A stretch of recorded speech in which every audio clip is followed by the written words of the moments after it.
Good morning, ladies and gents.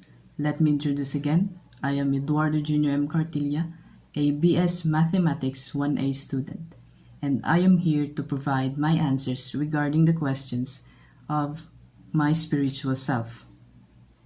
So 1. What is my purpose? My purpose would be to live and have a joyous life, just like doing the things that brings me smile and happiness. To build a family-like castle embodied with my daring queen and lovely childrens. Sharing compassion and kindness with one another really relieved me from how tiring it is to live in this world. And I think I was born to serve people. 2. What makes me feel connected to something greater?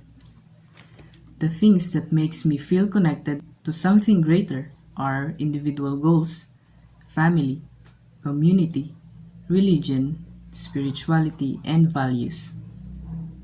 3. What brings me peace?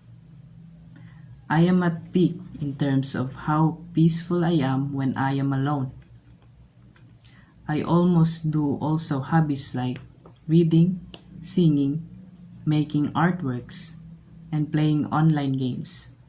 And also, seeing the smiles and laughters of the closest people around me really gives me an upbeat. 4. Do I believe in a higher power or divine force? The answer is simple. Yes, and I will always do. 5. How do I define spiritual fulfillment? Spiritual fulfillment is like a space in which we find oneself's satisfaction, peace, and alignment with everyone's values and beliefs. This is like a connection for a deeper oneself and relationship with one another. 6. How do I express gratitude? I may not look like into it, but saying the words like thank you as one of my heartfelt appreciation for their utmost generosity on me is my natural way of expressing gratitude to someone. 7. What are the biggest challenges or obstacles I face in my spiritual journey? First, self-doubt and uncertainty of one's beliefs or values. Second, ego's desires and attachments. Third, being impatient. And the fourth one would be finding the right mentors to support my spiritual journey.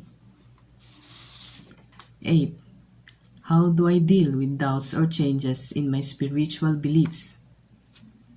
According to the Bible of Psalm 50:15, you can let doubt, fear, and worry overtake you, or you can call upon the Lord.